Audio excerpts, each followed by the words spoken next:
నువ్వు అప్పు కడతావా లేదా అని. ఆ ఎల్ల సంవత్సరానికి 6,500 కోట్ల రూపాయలు అప్పు కట్టేది ఉండే. ఇవాళ ఈ మునగాడు చేసిన పనికి నెల మొదటి తారీఖు నాడు, ప్రతి నెల మొదటి తారీఖు నాడు 7,000 కోట్ల రూపాయలు మిత్తి కడుతున్నాం నేను, మా బట్టి విక్రమార్క.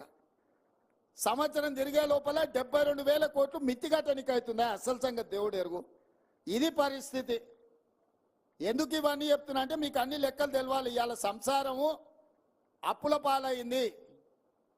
ఈ అప్పుల పాలైన సంసారాన్ని ఒకటొక్కటిగా జర సర్దిద్దుకుంటూ వస్తున్నా. కొంచెం వెనుక ముందైనా మీరు అందరూ ఓపికతోని చెప్పాలి గ్రామాలలో. ఇక మా ఎలక్షన్లు కూడా అయిపోయినాయి. మేము ఎమ్మెల్యేలు మంత్రులమైనా, వీళ్ళు ఎంపీలు అయిపోయారు. ఇక వచ్చే ఎలక్షన్ మీదే సర్పంచులు, ఎంపీడీసీలు, జడ్పీడీసీలు చేయాల్సింది కార్యకర్తలను జెండా మోసిన వాళ్ళు. వీళ్ళు ఎవరైనా వాళ్ళ ఎలక్షన్ తిరిగిన దానికంటే తక్కువ తిరిగితే మీ ఎలక్షన్లకు నాకు చెప్పు, వాళ్ళ ఉద్యోగం ఊడుతుందని చెప్తున్నా. కిరణ్ రెడ్డి అయినా, రంగారెడ్డి అన్న అయినా, ఎవరైనా సర్పంచులను, ఎంపీడీసీలను గెలిపించుకుంటేనే మనం ఉంటాం. చెట్టుకు ఏర్లు ఉంటేనే సెట్ ఉంటుంది. ఏర్లు కొట్టేసి నాకు సెట్ ఉంటుందా?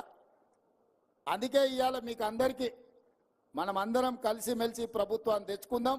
10 ఏళ్ళు కష్టపడి కాపాడుకుందాం. మన ప్రాంతాన్ని అభివృద్ధి చేసుకుందాం. మన మా పిల్లలు కూడా పరీక్షలు కొందరు వాయిదేరు, కొందరు ముందు కోరు, కొందరు వెనుక కోరు అంటారు. తప్పకుండా పరీక్షలకు సంబంధించి కూడా మా పొన్నం ప్రభాకర్ గారికి చెప్తున్నా, పిల్లలు రోడ్డు ఎక్కే బదులు మన ప్రభుత్వం వినడానికి సిద్ధంగా ఉంది. ఏందాన్ని ఉంటే పోయి మంత్రులను కలుగుని, మీ సాధక బాధకాలు ఉంటే ఇను చెప్పురి. తప్పకుండా ఇని మీ సమస్యల్ని పరిష్కరించే బాధ్యత మాది. ఆడ మా అక్కలు, మా చెల్లెళ్ళేందో, మా పెద్దక్కలు అందరూ కూడా నిలబడేదో చెప్తారు.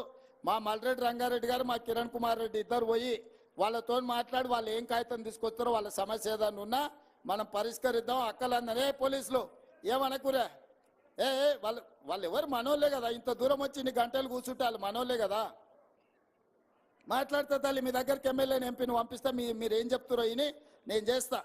ఉండరు తల్లి, ఉండరు. వాళ్ళు పాపం వాళ్ళు పోయిన ప్రభుత్వం లాగా అనుకుంటారు. ఎవరు లేతే వాళ్ళని పోలీసులతో కొట్టిస్తారు అనుకుంటారు.